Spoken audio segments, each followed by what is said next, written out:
This is one of those moments when I first started here at Channel 6, I told you if I ever messed one up real bad, I was going to tell you about it. I messed it up real bad today.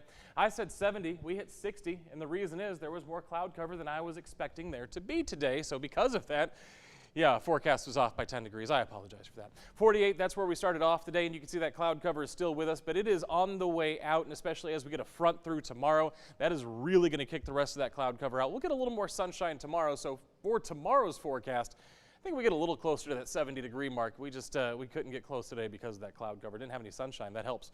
48 in Meridian right now. Same in Hamilton. Same in Goldthwaite. 49 in San Saba and Lampasas. 53 in Marlin. 55 right now in Waco. So temperatures across the area holding pretty steady there.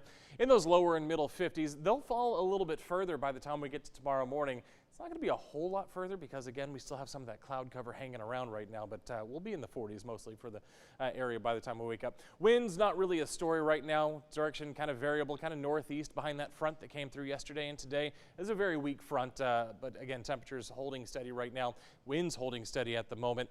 Tomorrow, very different story. We have another front to talk about. Now, this one's not going to cool us down all that much. As a matter of fact, I still think it might be a few degrees warmer tomorrow than it was today. What this front is going to do is bring the winds back with it. So again, winds were calm today. By the time we get to tomorrow morning, things already picking up. By the time you wake up on your Saturday morning, we're talking 10 to 20 miles an hour in terms of those wind gusts.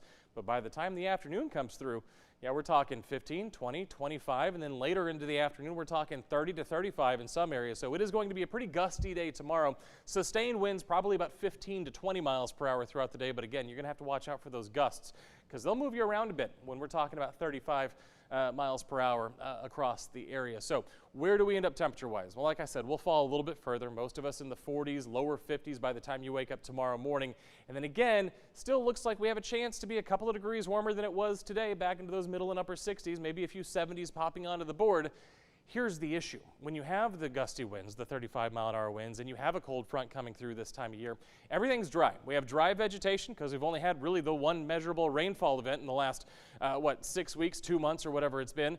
And, again, we have that low humidity in place, and we have those gusty winds. Those are your three ingredients. We always talk about the three ingredients. You have to have fuel, you have to have winds, and you have to have dry air. We're going to have all those things in place tomorrow, so because of that, we're talking high fire danger for most of the area. In fact, a few areas, according to the Texas A&M Forest Service, sneaking into that very high category. So your job is to not light anything on fire tomorrow. That is your job, your one and only job that you have to do on your Saturday. Don't park your car over any tall grass and let it idle. Don't drag any tow chains. Don't throw any cigarettes out the window as you're driving down the street. Those are your jobs tomorrow, to make sure nothing catches on fire, because under these conditions, it can spread quickly. To paraphrase Smokey Bear, only you can prevent wildfires. And yes, I know he said forest fires, but we don't have a forest. In terms of burn bans, again, most areas, not only is it a bad idea to light things on fire, it's actually illegal for most of our counties right now. Anyone shaded in red is under a burn ban at the moment. After that, for Sunday, it's a little bit cooler at about 63 degrees. Notice those morning lows back into the 30s Sunday morning and Monday morning. We start to climb our way back up. 64 on Monday, 70s by Tuesday.